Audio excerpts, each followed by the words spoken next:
저는 오늘 본문의 말씀을 가지고 썩은 재물, 이런 제목으로 하나님 말씀을 증거하도록 하겠습니다. 저는 오늘 설교 시간에 어려운 부분을 설교를 하려고 합니다. 요즘 목회자들이 가장 어려운 설교가 세 가지가 있다고 합니다. 그것은 주의 성수에 관한 설교, 물질에 관한 설교, 술과 담배에 관한 설교라고 합니다. 이 세 부분이 이 시대에 너무도 이탈되어 있어서 강한 저항의식이 있기 때문입니다. 교회를 다니는 초신자들은 교회 나와서 세상에 복을 받는 것을 목적으로 삼습니다. 교회 나와서 자녀가 잘 되고 질병이 낫고 사업이 잘 되고 어려운 문제가 해결되기를 원하고 있습니다. 물론 기독교가 이런 문제에 대해서 소홀히 하지 않습니다. 분명 그런 부분이 있습니다. 그럼에도 불구하고 오늘 본문은 말세 부자들을 향해서 철퇴를 내리고 있습니다. 이 간장이 서늘케 하는 말씀입니다. 오늘 본문을 통해서 이 부여로움의 죄에 대해서 살펴보려고 합니다. 첫 번째는 썩은 재물입니다. 2절과 3절을 제가 읽겠습니다.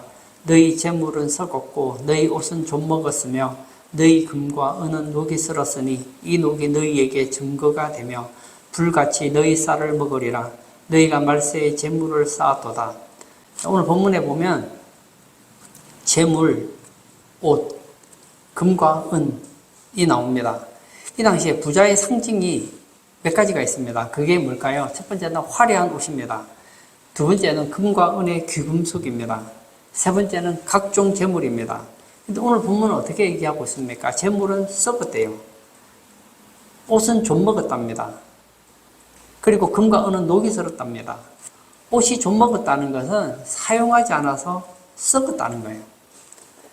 금과 은이 녹슬었다는 것은 이 금과 은을 자기 것으로 여기고 하나님을 위해 사용하지 않은 재물을 의미한다는 겁니다. 즉 하나님께서 주신 그 모든 것들을 자신의 것으로 여기고 하나님께 사용하지 않는 죄는 썩은 재물이요 부요죄에 해당한다는 것을 가르쳐주고 있다는 거예요. 기독교는 이 물질 자체를 정죄하지 않습니다. 물질이 많다는 것은 죄가 절대 아닙니다. 그러나 그 물질을 사용하지 않아서 썩었다면 문제가 된다는 거예요. 부요는 그 자체는 문제가 없습니다. 그러나 그 부요 속에 썩고 냄새가 난다면 이것은 무서운 죄가 될 수 있습니다. 하나님께서 물질을 왜 주셨을까요? 잘 생각해 보세요. 여러분이 하나님이라고 한번 생각해 볼까요? 어떤 사람에게 물질을 줬습니다. 그럼 준 목적이 있겠죠. 그 목적대로 살아간다면 기쁠 겁니다. 근데 내가 준 목적과 다르게 사용하면 불편하지 않을까요? 하나님께서 우리에게 물질을 주셨습니다. 왜 주셨을까요? 간단하게 생각해 보세요. 그 물질 가지고 먹고 살라고 준 거예요. 그 물질 가지고 자녀들 위해서 쓰라는 거예요. 그 물질 가지고 하나님을 위해 쓰라는 거예요. 이웃을 위해 쓰라는 거예요. 그런데 나만을 위해서 쓰고 그 재물을 축적하기만 한다면 줄 필요가 없죠. 예를 들어서 하나님께서 어떤 사람에게 100억을 줬습니다. 그런데 이 사람이 100억을 가지고 99억을 집에 모아두고 1억만 쓰다가 죽었습니다. 그러면 그 99억은 뭐죠? 썩은 재물이 되는 거예요. 하나님께서 100억을 주신 목적은 99억을 아끼다가 오라고 한 것이 아니라는 것입니다. 그 100억을 하나님이 기뻐하는 곳에 쓰라는 것이죠. 구약의 만나를 잘 알 거예요. 출애굽기 14장 4절을 제가 읽겠습니다. 그때 여호와께서 모세에게 이르시되 보라 내가 너희를 위하여 하늘에서 양식을 비같이 내리리라. 백성이 나가서 일용할 것을 날마다 거둘 것이라. 이같이 하여 그들이 내 율법을 준행하나 아니하나 내가 시험하리라. 여기 보면 하나님께서는 이스라엘 백성들이 광야에 있을 때 하늘에서 양식을 비같이 내려주셨습니다. 그런데 이 양식은 어떤 양식이라고 했습니까? 일용할 것을 날마다 거둘 것이라. 일용할 양식이라고 했습니다. 일용할 양식은 뭐죠? 하루분입니다. 근데 하루 이상을 거두게 되면 썩고 벌레가 생겨서 냄새가 나버렸습니다. 하루분 이상의 만나는 오늘 본문 말씀대로 하면 부여로운 죄에 속합니다. 썩은 재물이 된다는 거예요. 예수님께서도 주기도에서 이런 기도를 가르쳐 주셨죠. 일용할 양식을 주시옵고. 일용할 양식은 내가 생활에 필요한 양식입니다. 그러나 그 양식이 썩지 않도록 일용할 양식을 취하라는 것입니다. 그러므로 하나님께서 우리에게 주신 것 중에 일부는 나를 위해 써야 되고, 일부는 복음을 위해서 써야 되고, 일부는 이웃을 위해 써야 된다는 거예요. 그런데 모으기만 한다면 이것은 부요제에 속하게 된다는 거예요. 지금 우리나라를 볼 때 제가 볼 때 너무너무 잘 사는 것 같아요. 우리는 지금 너무나 많은 것을 받았습니다. 근데 가진 사람들을 보십시오. 더 가지려고 하죠. 더 가졌습니다. 제가 볼 때 그 정도 자산이면 자기가 먹고 자식이 먹고 손자가 먹고 증손자가 먹어도 부족하지 않아요. 충분합니다. 그럼에도 불구하고 그 돈이 하나님을 위해서, 하나님의 나라를 위해서 조금 더 쓰지 않는다면, 그것이 주변의 이웃들을 위해서 조금 더 유통되지 않는다면 이것은 썩은 재물이라는 거예요.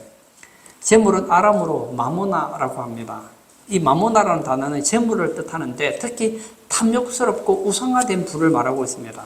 그러니까 물질이 신이 되어버렸다는 거예요. 여러분, 물질이 신이 되면 하나님이 필요가 없죠. 이런 사람은 교회 생활을 해도 영적으로 죽어갑니다. 그리고 교회 다닐 필요도 느끼지 못합니다. 기도하지 않습니다. 그리고 열심히 일할 필요를 느끼지 못합니다. 요즘에 보면 이 과식으로 인한 비만이 심각합니다. 너무 많이 먹은 것이죠. 영양을 균형 있게 먹으면 참 좋은데 편식을 하고 어떤 특정한 음식만 너무 많이 먹다 보니까 각종 질병이 유발하고 성인병의 원인이 되죠. 그래서 이런 사람들을 위해서 특단의 조치가 있습니다. 바로 소식이죠.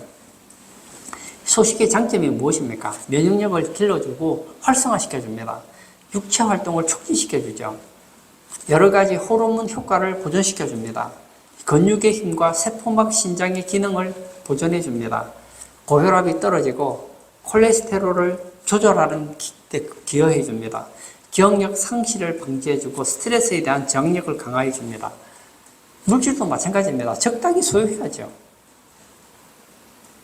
그리고 정신적, 신앙적 건강함도 같이 유지해야 된다는 거예요.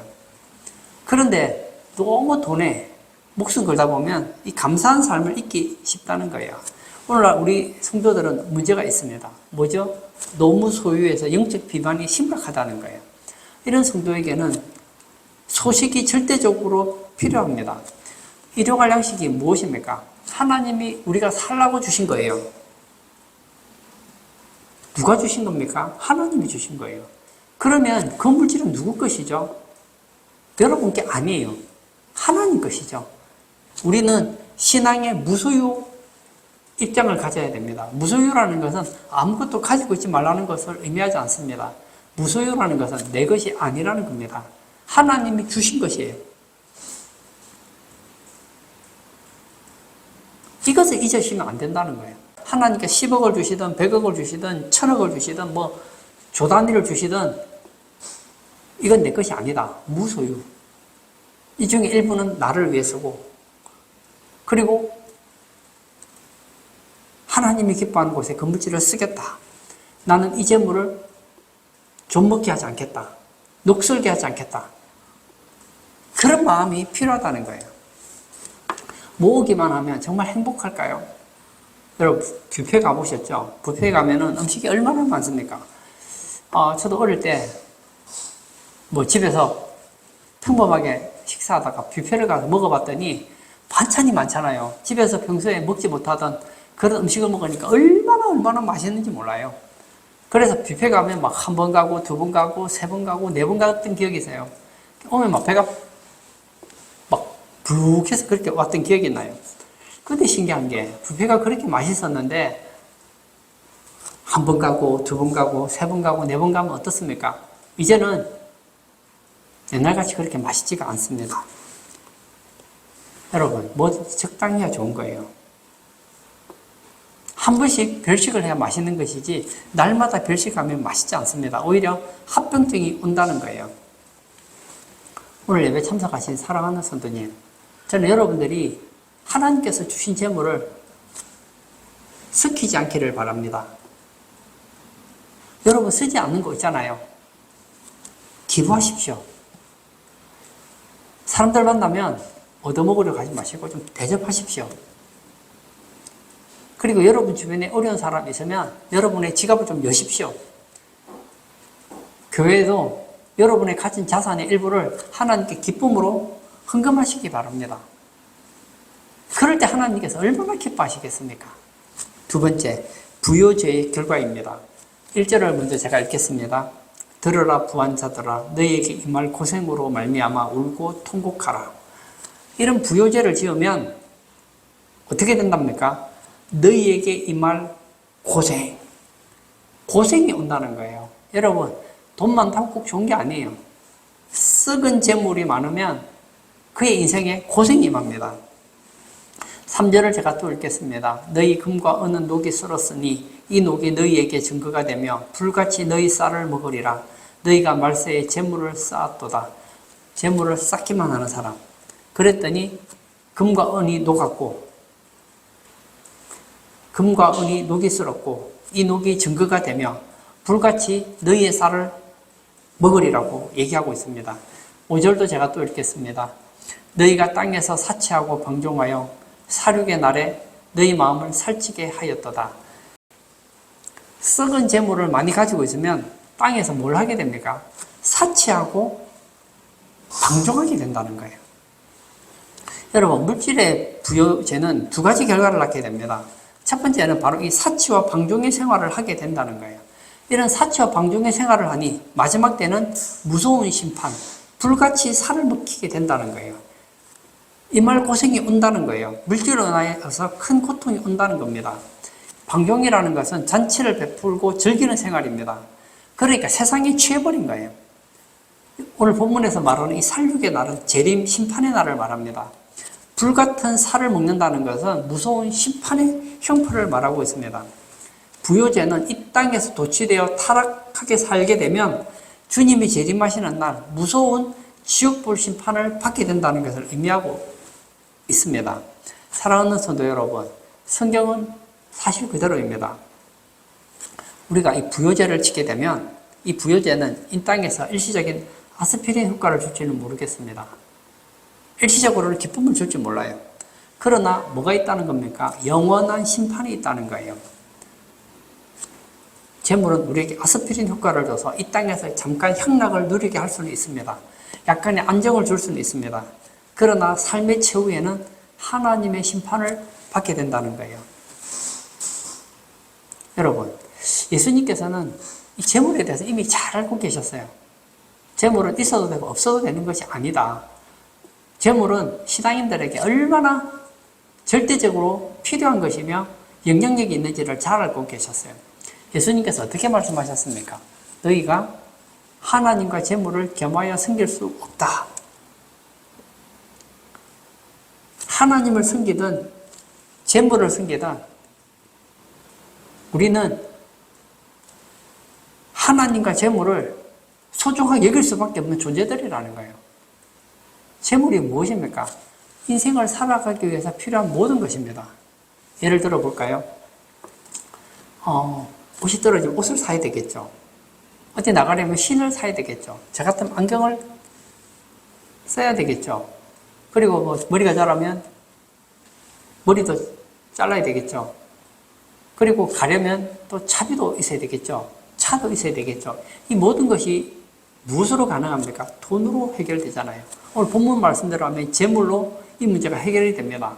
그러므로 돈이라는 것은 있으면 좋고 없으면 안 좋은 게 아니에요. 돈이 없으면 죽어요, 죽어. 이 시대는. 요즘 농사 짓는 사람이 얼마나 됩니까? 우리나라 사람들 농사 짓는 사람보다 농사 짓지 않는 사람들이 대부분입니다. 그러면 만약에 우리가 농사를 짓지 않는다면 쌀을 어디서 구하죠? 여러분, 반찬을 먹어야 될 거 아닙니까? 자기가 직접 농사 지어서 반찬을 구하는 사람이 누가 있습니까? 반찬을 돈 주고 사야 되잖아요. 그 반찬 공짜로 줍니까? 재물을 주고 바꾸는 거잖아요. 돈이 있어야죠.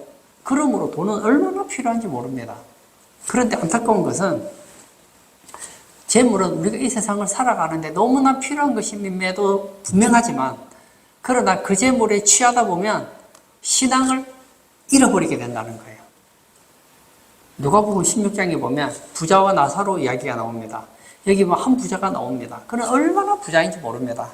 자색 옷을 입었고 있습니다. 고운 베옷을 입고 있습니다. 이 당시에 자색 옷과 고운 베옷을 입었다는 것은 굉장히 높은 지위를 가지고 있다는 거예요. 요즘으로 말하면 고위 공직자라는 것이죠. 그리고 날마다 호화롭게 잔치를 벌였다고 했습니다.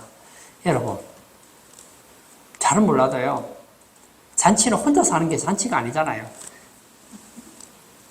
예전 성경에 보면 날마다 호화롭게 연락했다고 했습니다. 그 연락이라는 단어가 어떤 단어로 사용되느냐 하면 왕이 그의 아들을 위해서 벌이는 잔치가 바로 연락이었어요.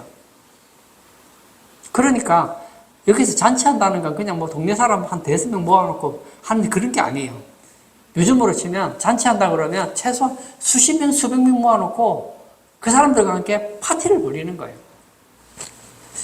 제가 잘은 모르겠지만 만약에 지금 제가 주변의 사람들 한 100명을 모아가지고 장소를 빌려서 파티를 벌인다. 한 달에 제가 월급 1,000만 원 벌어가지고 잔치를 벌일 수 있을까요? 한 번이 아니고요. 날마다예요. 날마다. 한 달에 1억 벌면 그게 가능할까요? 그러니까 이 사람이 얼마나 재물이 많은지를 알겠죠. 이렇게 재물이 많습니다. 그리고 그 주변에는 그의 잔치에 참여할 수많은 사람들이 있습니다. 그는 높은 직위를 가지고 있습니다. 세상이 부럽지가 않은 거예요. 이런 사람이 뭐가 답답하다고 하나님 믿겠습니까? 뭐가 답답하다고 예수님 믿겠습니까? 지금이 천국인데 천국 얘기해본들 귀에 들어오지도 않아요.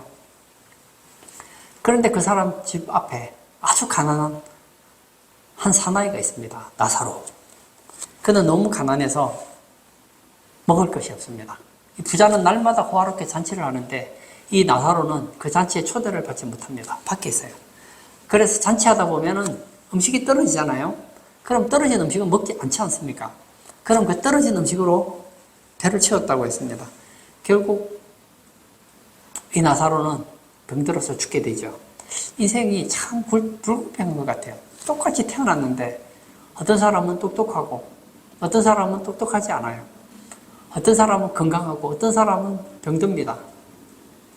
그런데 인생에 있어서 진짜 공평한 게 한 가지가 있는데 모든 사람은 죽는다는 겁니다. 예수님이 오시면 죽지 않겠지만 그 전까지는 이 땅에 있는 모든 사람은 한 번은 다 죽을 거예요. 죽었습니다. 나사로도 죽었고 부자도 죽었습니다. 죽을 때도 멋지게 그렇게 장례를 했겠죠. 죽고 나서 보니 완전히 인생이 다른 거예요. 집 앞에서 잔치상에서 떨어지는 부스러기를 주워 먹던 나사로는 천국에서 너무너무 행복한 거예요. 근데 자기는 불꽃 가운데서 고민하고 있는 거예요. 그래서 어떻게 얘기합니까? 24절 불러 이르되 아버지 아브라함이여 나를 불쌍히 여기사 나사로를 보내어 그 손가락 끝에 물을 찍어 내 혀를 서늘하게 하소서. 내가 이 불꽃 가운데서 괴로워하나이다. 오늘 본문에 나오는 이 부자와 누가복음 17장에 나오는 부자의 공통점이 있습니다. 특징이 뭐죠? 모두 다 부자였다는 거예요. 그들은 그 재물을 가지고 사치했다는 거예요. 그리고 하나님께 대하여는 관심이 없습니다. 결국 그들을 기다리고 있는 것은 무엇일까요? 하나님의 불무심판. 영원한 심판밖에 없더라는 거예요. 만약에 이 부자가 가난했더라면 이 땅에 소망을 두었을까요? 너무 살기가 힘들어요. 몸은 너무너무 아파요. 이 땅에 소망을 둘까요? 근데 어떤 사람이 얘기를 하는 거예요. 이 땅이 끝이 아닙니다. 천국이 있습니다. 가난한 신명인 거예요. 내가 이 땅에서는 어렵게 살았지만 천국이 있다니 그 천국에 가고 싶다. 어떻게 하면 갈까요? 예수님 믿으면 제사함 받으면 누구나 천국에 갈 수 있습니다. 그 예수님 나도 믿고 싶다. 예수님 내가 예수님을 믿습니다. 그렇게 신앙생활을 하겠죠. 근데 부자가 됐어요. 천국 얘기를 합니다. 여러분 이 땅이 끝이 아닙니다. 이 땅보다 더 좋은 천국이 기다리고 있습니다. 무슨 소리 하는 거야? 이 땅보다 더 좋은 천국이 더 나가. 나는 이 땅이 좋아. 사람은 한 번은 죽습니다. 죽고 나면 지옥이 기다리고 있습니다. 무슨 헛소리 하는 거야. 너나 믿어. 너나 천국 가. 그러지 않겠느냐고요. 분명히 물질적으로 풍요로운 것은 복입니다. 그러나 그것이 나의 신앙을 좀먹고 하나님께 나아가는데 방해가 된다면 이것은 썩은 재물이요. 나의 인생을 파멸시키는 거라는 거예요. 쥐를 시험했답니다. 처음에 쥐들이 보통 그렇게 배불리 먹지 않잖아요. 그 쥐를 잡아서 한 마리 쥐는 먹을 것을 잔뜩 준 거예요. 막 쥐가 좋아하는 음식을 잔뜩 놔뒀어요. 저는 예전에 동물들은 자기가 먹고 싶은 만큼만 먹으면 안 먹는다는 얘기를 들었어요. 진짜 그런 줄 알았어요. 근데 아니더라고요. 왜 쥐들이 배가 안 부르냐? 왜 돼지가 배가 안 부르냐? 왜 사자가 배부르도록 안 먹느냐? 안 먹는 게 아니에요. 먹을 게 없어서 안 먹는 거예요. 주면 계속 먹죠. 그래서 쥐가 막 얼마나 많이 먹는지 막 배가 빵빵해지도록 먹었어요. 이렇게 배가 부르니까 어떻게 되죠? 배가 부르잖아요. 그냥 잠을 자고. 이제 뛰어다니지 않아요. 배부른데 뭐하러 뛰어다닙니까? 게으릅니다. 비만증이 생기고 각종 질병이 생겼다는 거예요. 그 쥐들을 둘로 나누었습니다. 하나는 계속 그대로 배부르게 먹게 내버려두고 또 한 종류의 쥐는 이제 거기서 양을 10%씩 줄입니다. 먹는 양이 10%가 주니까 뛰기 시작하는 거예요. 먹는 것을 40%를 줄이니까 하루에 4km를 더 뛰더라는 거예요. 수명을 실험했더니 소식하고 운동한 쥐는 건강하더라는 거예요. 여러분, 저는 오늘 성경을 가지고 여러분들에게 도전하고 싶습니다. 오늘 본문 3절을 다시 한번 읽어볼까요? 너희 금과 은은 녹이 슬었으니 이 녹이 너희에게 증거가 되며 불같이 너희 살을 먹으리라. 너희가 말세에 재물을 쌓아도다. 여러분, 재물을 쌓는 게 뭐가 그렇게 문제가 되겠습니까? 중요한 것은 금과 은이 녹이 슬었대요.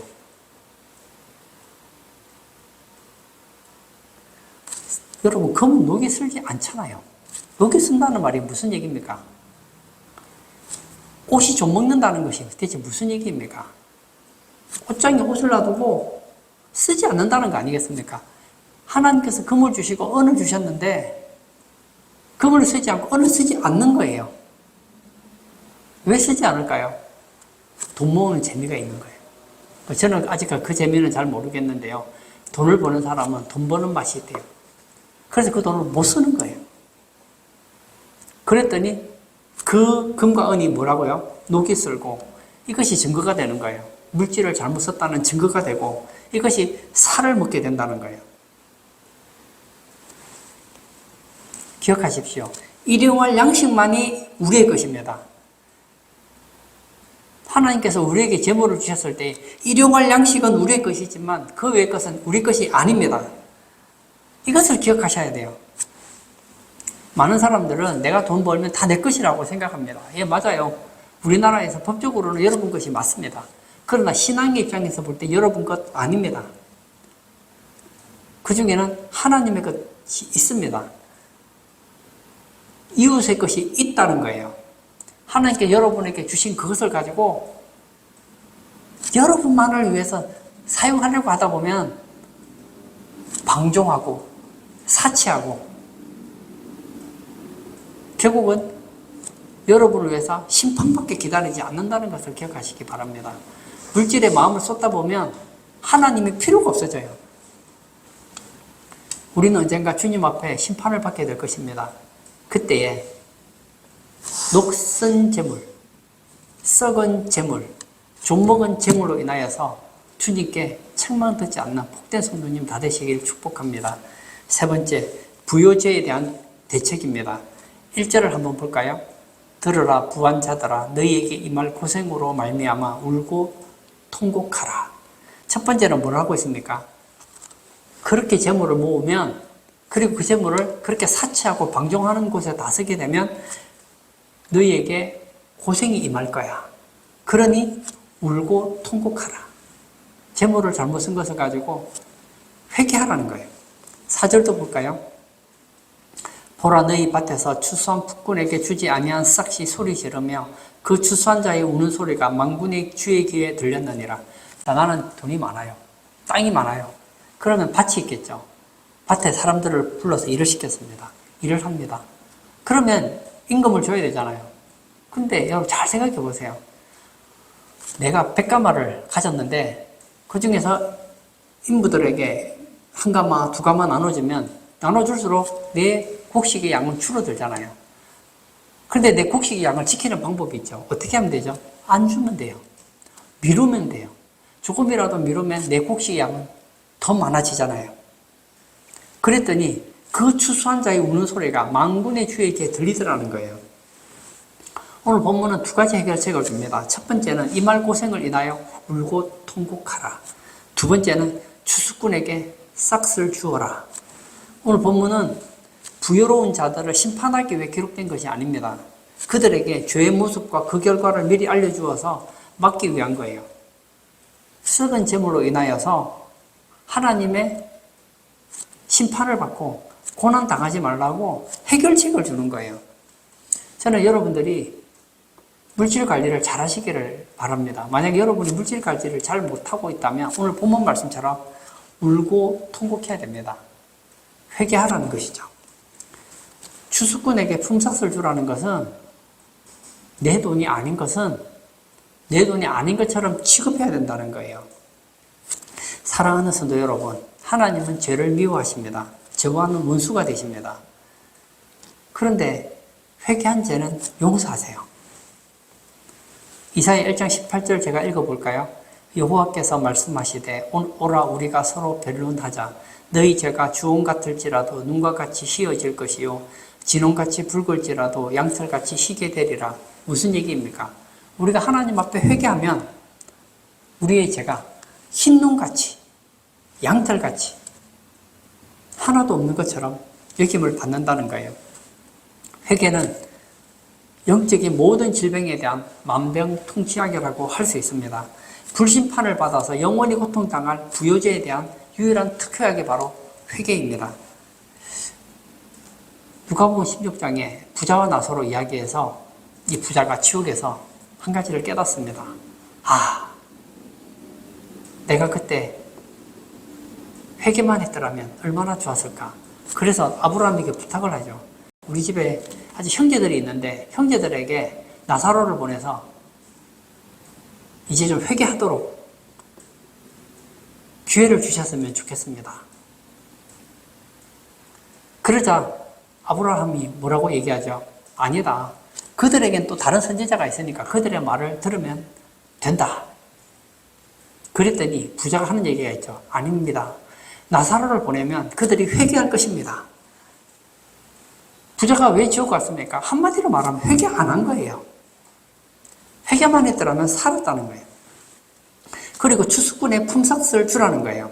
여러분, 이 추수꾼이 얼마나 고맙습니까? 만약에 내가 땅이 한 1000마지기가 있다, 10,000마지기가 있다고 해서 제가 농사를 다 지을 수 있습니까? 그게? 안 되잖아요. 우리 밭에 와서 어떤 사람이 대신 농사를 지어주고 가져간다면 그 사람이 그 땅에서 얻는 곡식을 100% 다 들고 가는 게 아니잖아요. 예를 들어서 한 100가마를 건졌다.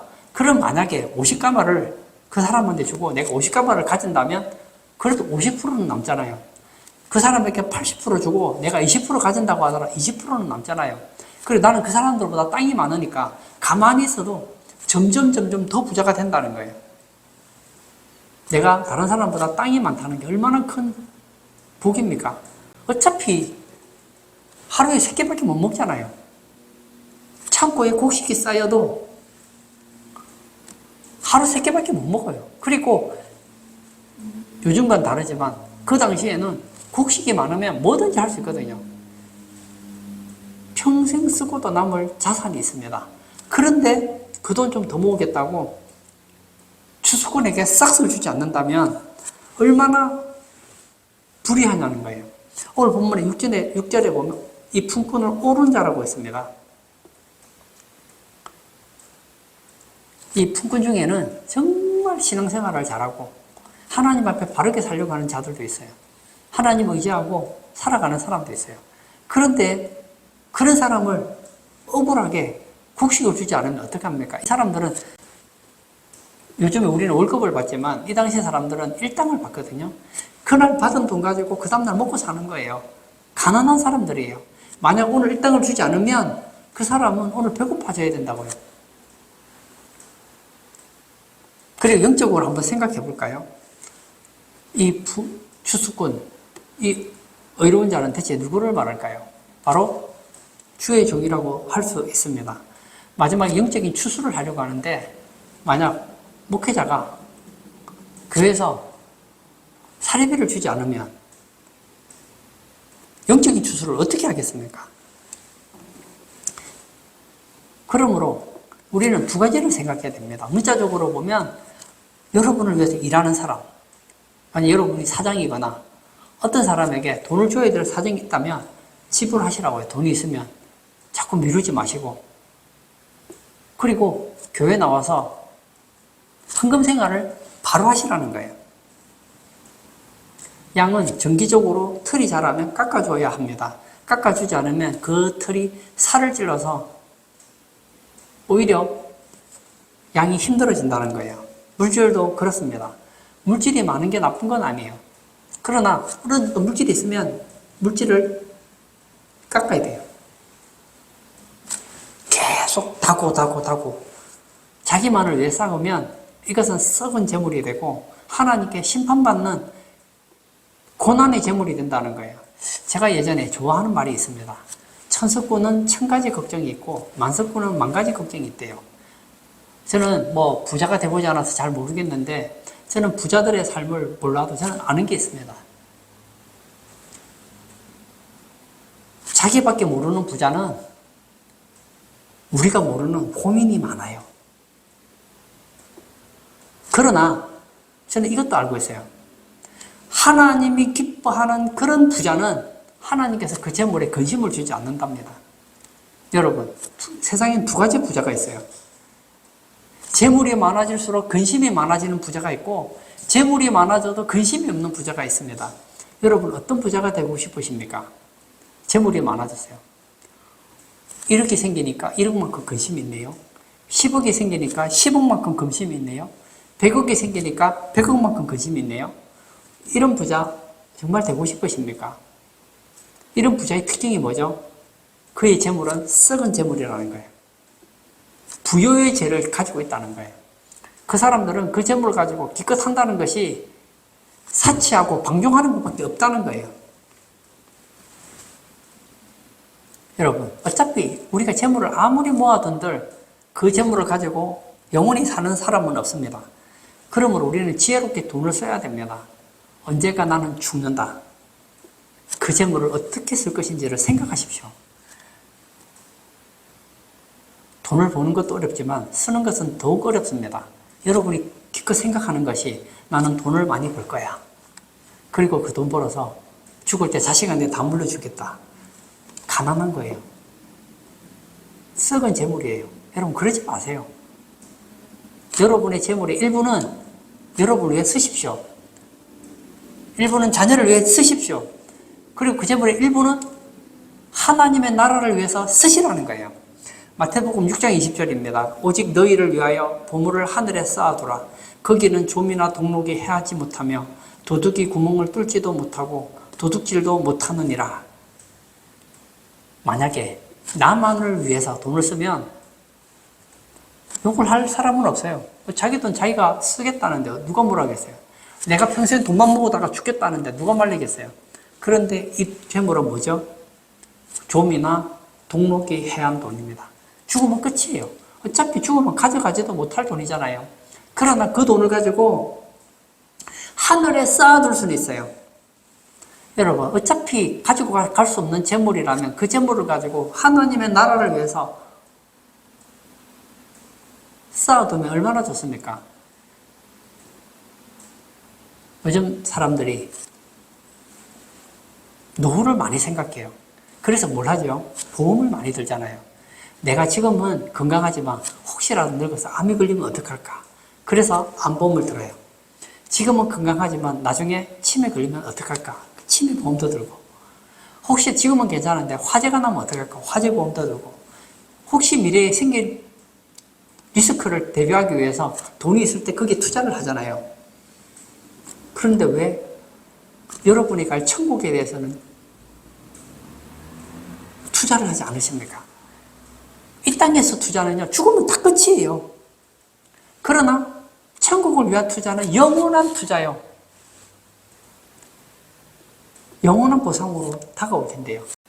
결론을 짓고자 합니다. 우리 주변에는 부자들이 많아요. 그러나 대부분의 부자들은 제가 볼 때는 가난한 부자입니다. 썩은 부자입니다. 이 땅에서 죽으면 끝이에요.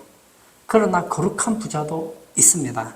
예를 들어서 예수님께 옥합을 깨뜨려 드렸던 마리아. 그의 귀한 옥합을 예수님께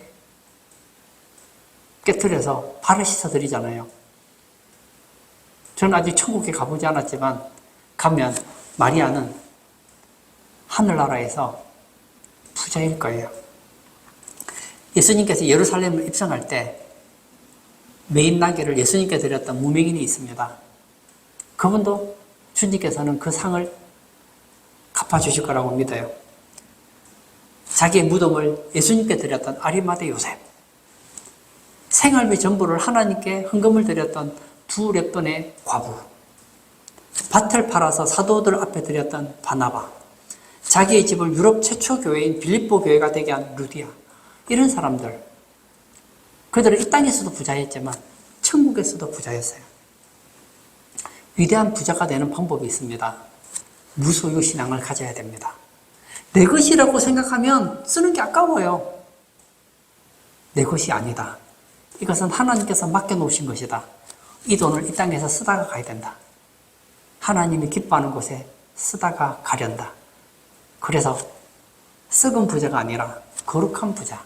이 땅에서뿐만 아니라 천국에서도 부자가 되시는 우리 모든 성도님 되시기를 축복합니다. 아멘. 이 시간 한번 같이 기도하기를 원합니다. 여러분은 여러분의 재물을 어떻게 쓸지 생각해 보신 적 있으십니까? 이거 굉장히 중요해요. 오늘 부자는 생각했습니다. 돈을 모아야지. 주수꾼에게 싹도 주지 않아야지. 차라리 그 돈을 가지고 사치하고 방종하는 것이 남는 장사야. 그리고는 돈을 모으기만 합니다. 썩은 부자예요. 이 시간 기도할 때 하나님, 저는 썩은 부자가 아니라 거룩한 부자가 되기를 원합니다.